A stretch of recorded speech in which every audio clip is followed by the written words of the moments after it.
Представьте себе, это пастор Сонди, который мальчик вчерашний. Ему будет 50 лет, никуда не денешься.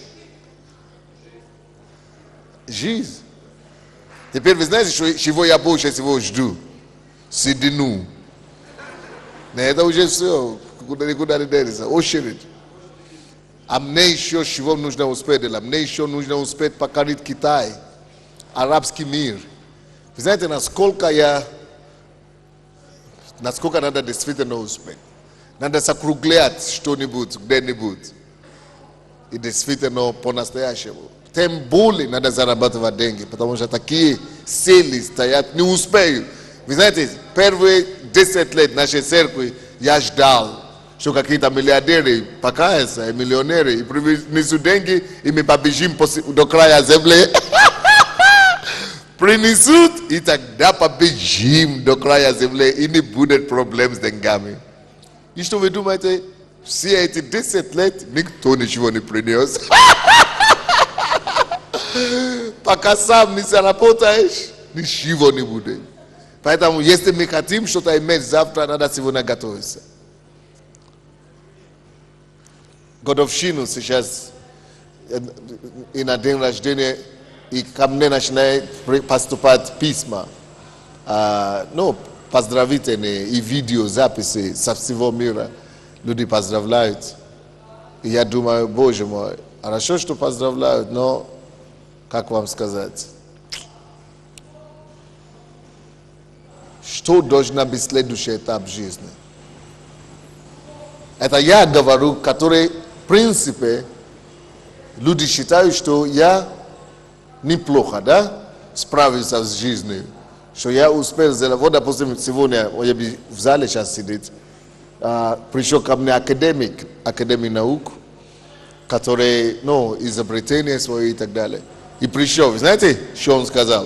Он говорит, я решил все-таки к вам прийти, потому что, когда я увидел вашу книгу, прочитал, а потом обнаружил, что вы уже 60 таких книг написали. Он говорит, тогда я решил просто прийти сдаться. Говорит, а ему 60 тоже лет. То есть они считают, что я уже чего-то достиг. А я же думаю, Боже мой, 40 лет, надо успеть еще чего-то сделать. Большего, серьезного. Почему я все это говорю? Если я так мучаюсь, можно сказать, от этого факта, что годы так быстро идут, то я не знаю, что тогда говорит некоторые из нас, которые в зале сидят, которые, может быть, ничем особенно такого сильного не отметились в своей жизни. Поэтому давайте мы будем что-то конкретно делать такое. Давайте действительно не будем просто так жить или проводить жизнь. Давайте действительно оставим конкретный отпечаток в истории своего поколения. Давайте действительно сделаем что-то, чтобы мир запомнил нас. Чтобы запомнился мир.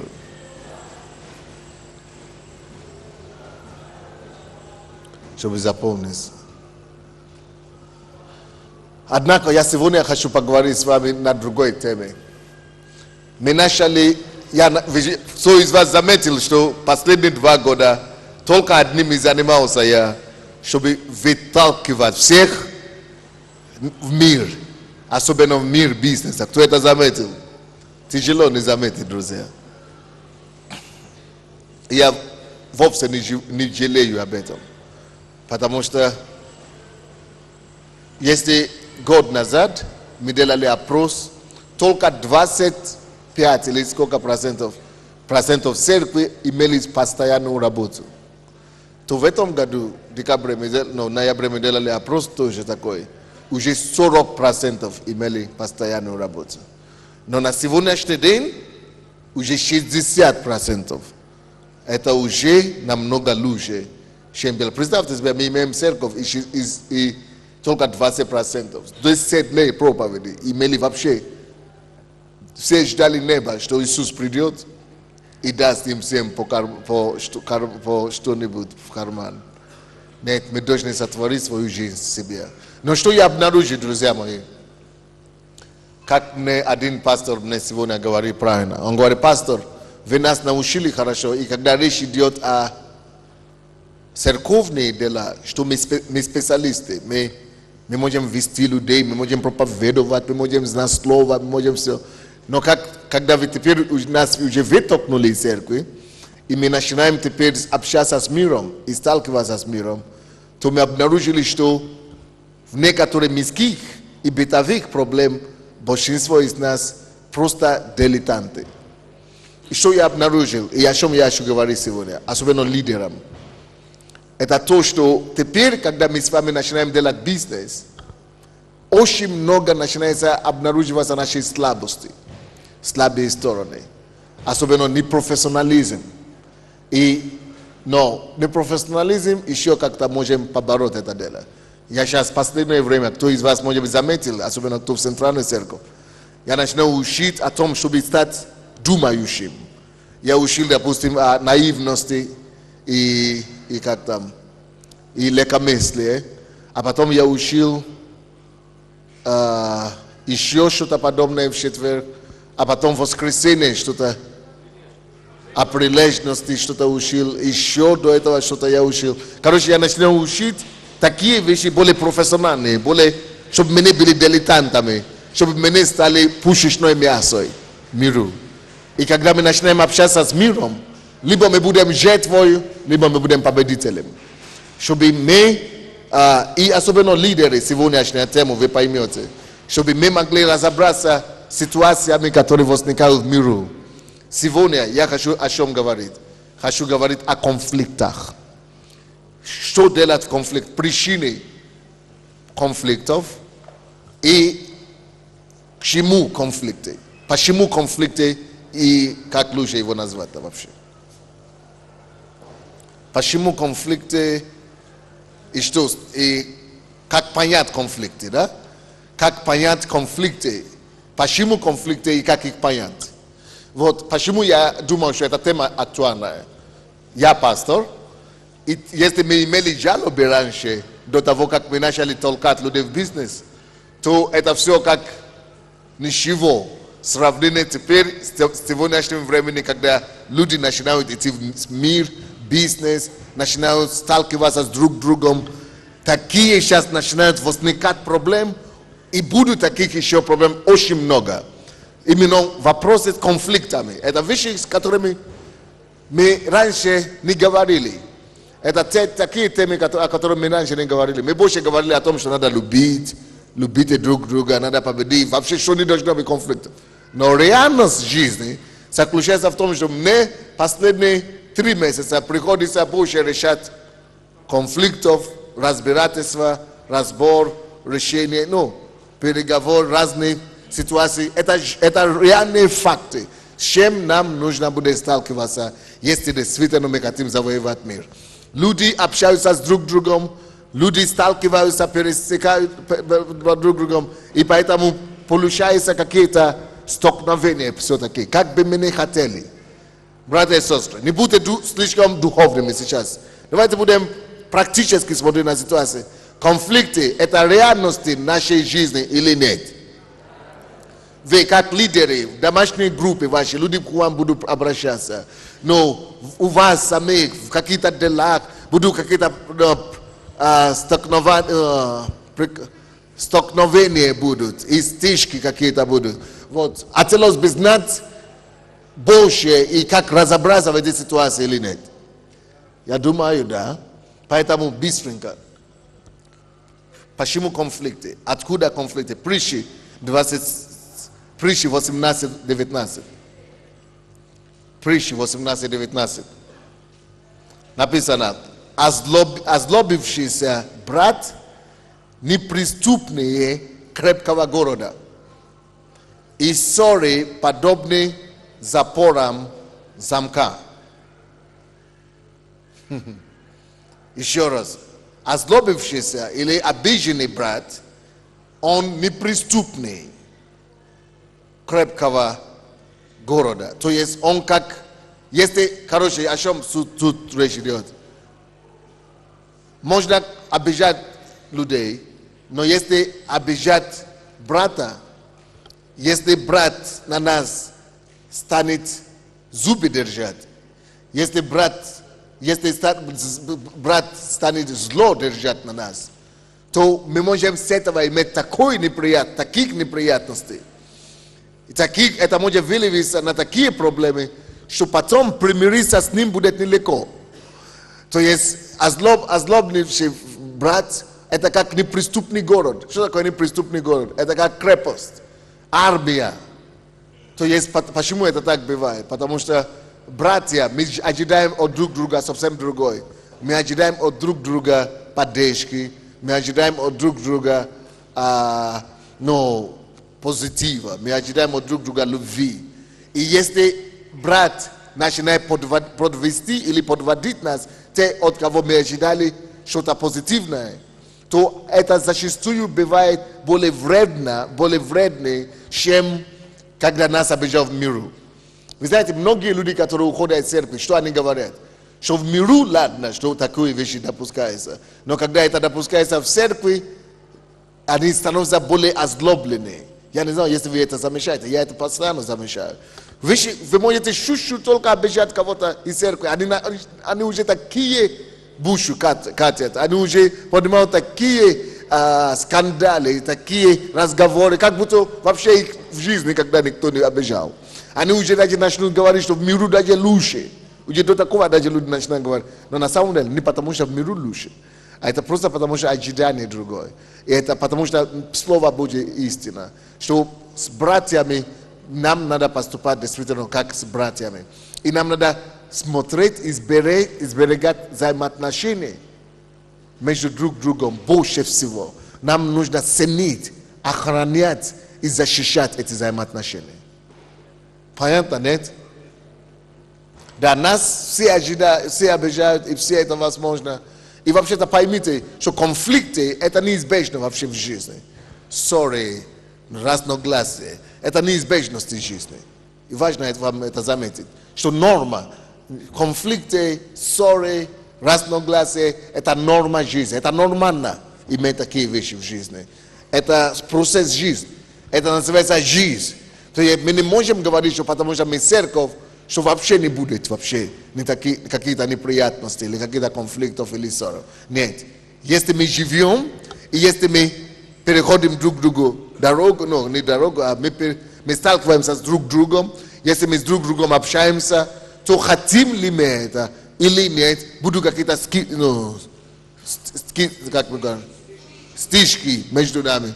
Будут стычки, будут разногласия, мы будем обижать друг друга. Даже если мы не хотим, вольно или не вольно, будем обижать друг друга.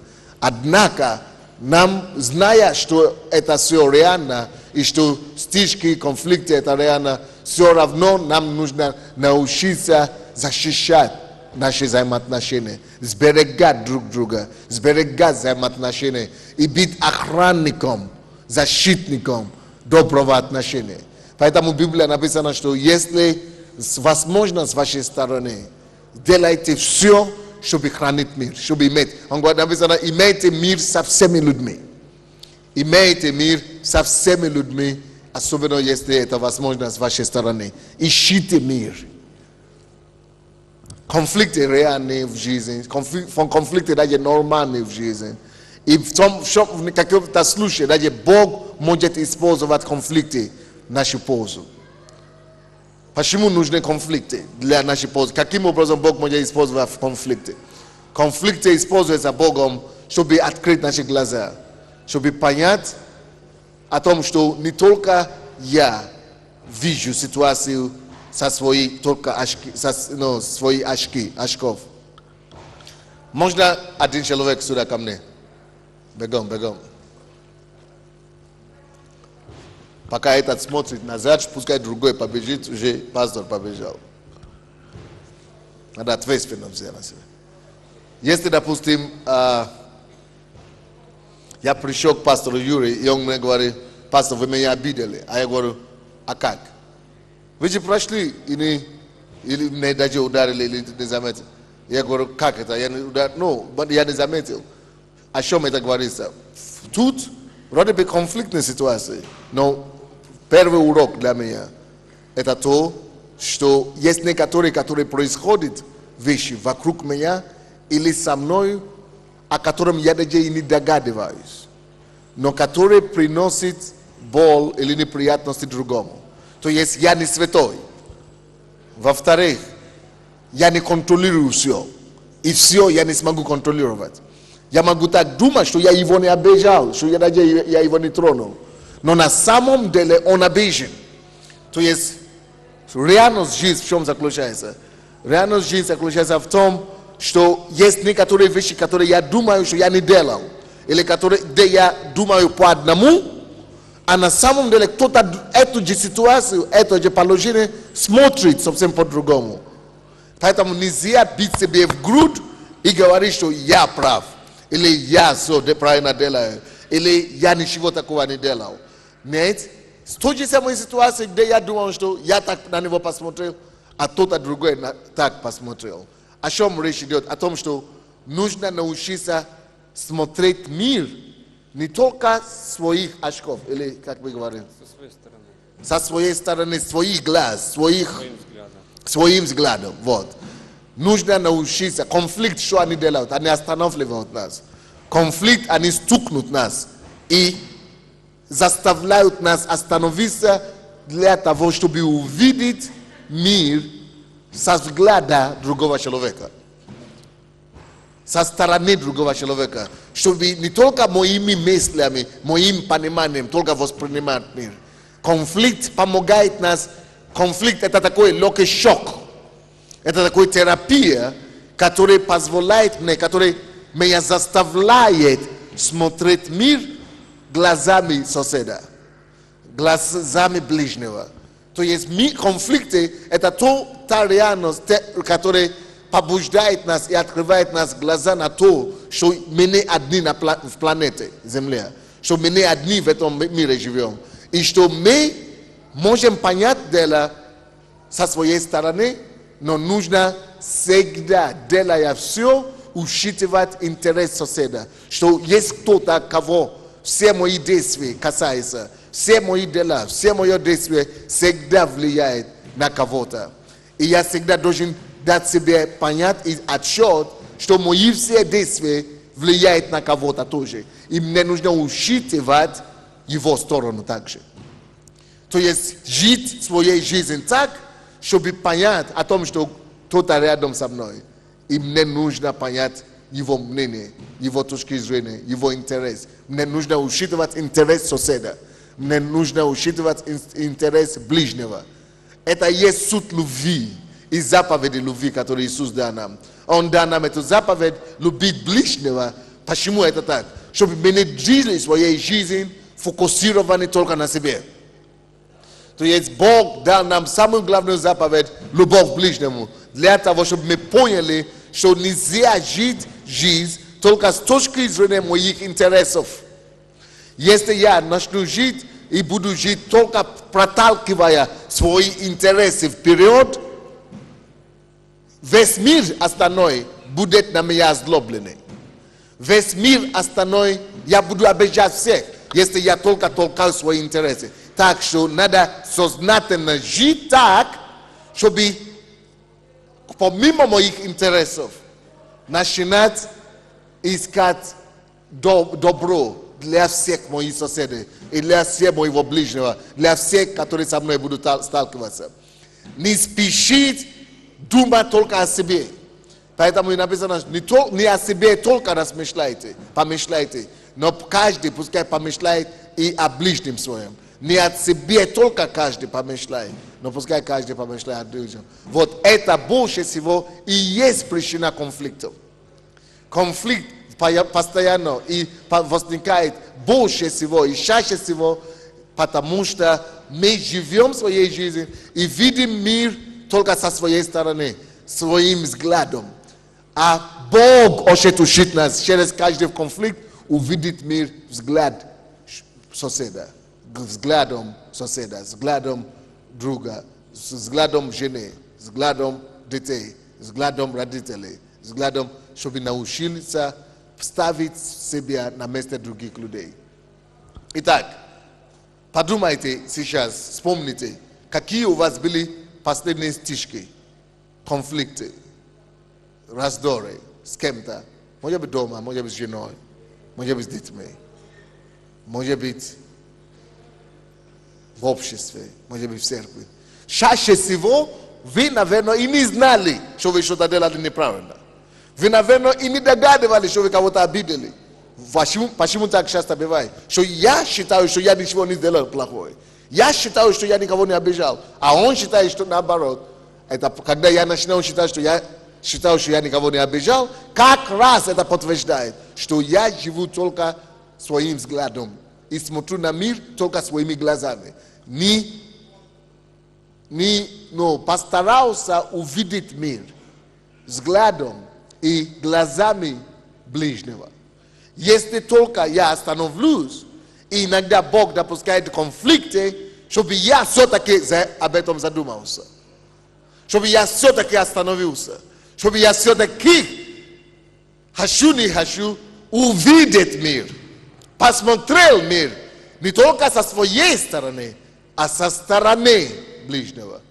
И представьте себе, всякий человек, который действует и живет, ставя перед собой вот эту задачу, сначала думать со стороны ближнего, у него всегда будет меньше конфликтов.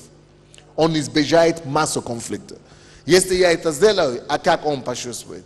А если я так скажу, а как он подумает? А как это повлияет на кого-то? Как это повлияет на того и на другого? Из-за того, что мы эгоистичны в своей натуре, в своей природе, это меньше всего нас волнует. Мы меньше всего об этом думаем. Кого это касается или не касается.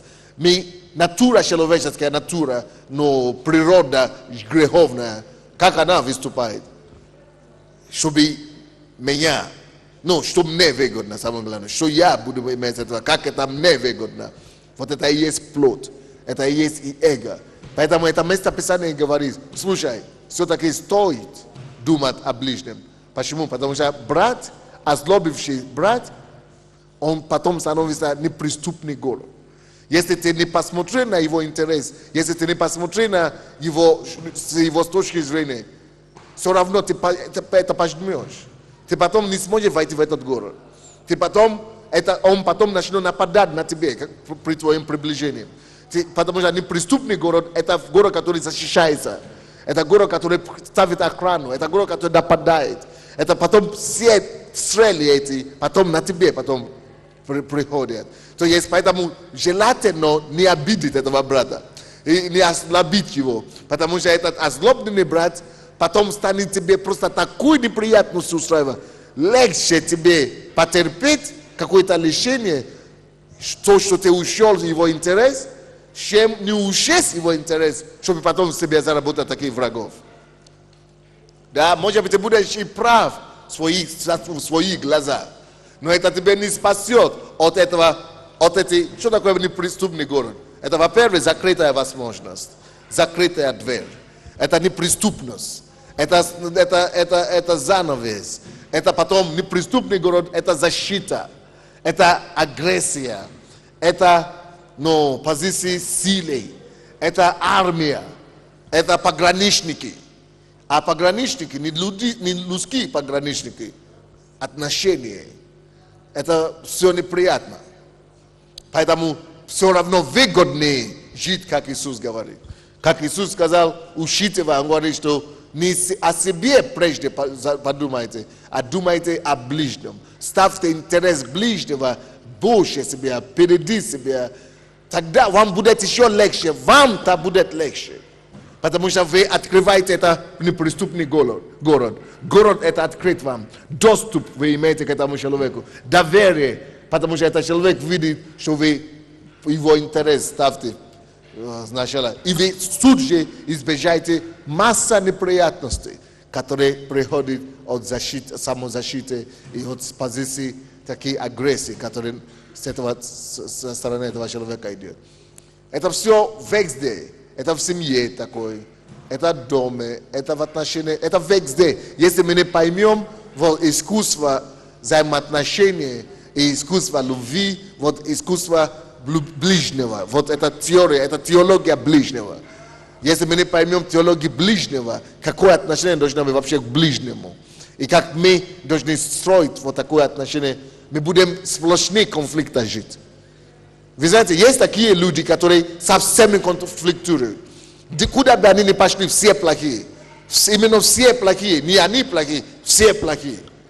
А почему такие вещи? Почему люди конфликтные? Потому что они не думают, как их действия, их дела, их слова повлияют на человека, с кем они общаются. Самое главное, чтобы себя удовлетворить. И это значит жить на минах. Конфликты, это значит жить на минах. Поэтому плюсы, которые есть в конфликте, в том, что может быть, когда эти стишки становятся больше и много, может быть, наконец-то дойдет до вас, что слушай. То, что Иисус сказал, учитывая интерес ближнего. Но зачем нам это прийти к этому заключению через конфликты, когда мы можем к этому прийти через учение Иисуса Христа? Просто жить, как Иисус сказал. Тогда мы избегаем очень много таких конфликтов. Спасибо. Следующее, что я хочу вам сказать. Есть два вида конфликта. Первый конфликт, первый вид или тип конфликта, это тот конфликт, который мы либо сами создали, или мы есть участник, непосредственный участник, который мы есть непосредственный участник.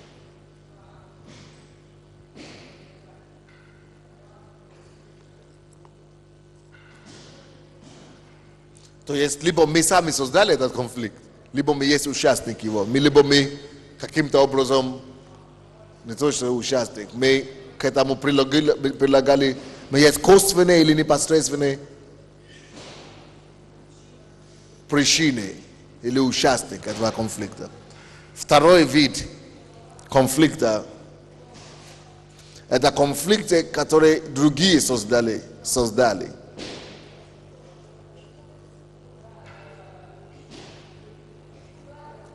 Или конфликт, который вне нашей зоны влияния, вне нашей зоны контроля. Вне нашей зоны влияния и контроля. Но первый вид конфликта – это либо когда я поссорился с женой, или с близким, или с рабочим, или с кем-то, который я непосредственно принимаю участие. Или кто-то со мной поссорился. То есть я непосредственно участвую в этом конфликте. Это касается меня. Либо меня обвиняют, либо я других обвиняю. Либо я пострадал, либо я пострадавший, либо другие пострадали непосредственно с моих прикосновений. Но есть другие конфликты, которые я тоже страдаю, но я не есть частью этого конфликта. Допустим, война в Ираке. Когда война происходит в Ираке, или когда президент Ирана угрожает, что он нападет на Америку, тогда цена нефти сразу поднимается. И из-за чьего-то конфликта тут получается коммунальные услуги все поднимаются. И мало того, что коммунальные услуги поднимаются бензин, поднимается на цены на... То есть я становлюсь участником того конфликта, который я вообще, в принципе, вынужденный такой. Вот это есть вторая часть конфликта. То есть конфликт, который ко мне вообще-то не должен иметь отношения. Но из-за того, что я живу в сфере, какой-то в реальном мире, или, допустим, в церкви здесь, да? Может быть, вот, допустим, недавно кто-то, допустим, нас хотели выгнать отсюда, из этого манежа, да? И мы сказали, что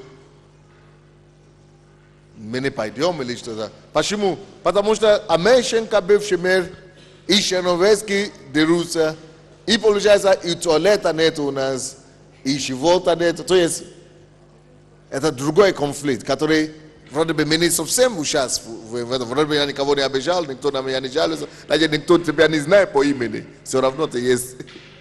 Или, допустим, то, что вы... Или то, что просто вы ходите в эту церковь. Многие люди, куда бы вы ни пошли, у вас уже проблема. Вас даже не знаю по имени, только появляется с этой церкви, значит, ты уже враг.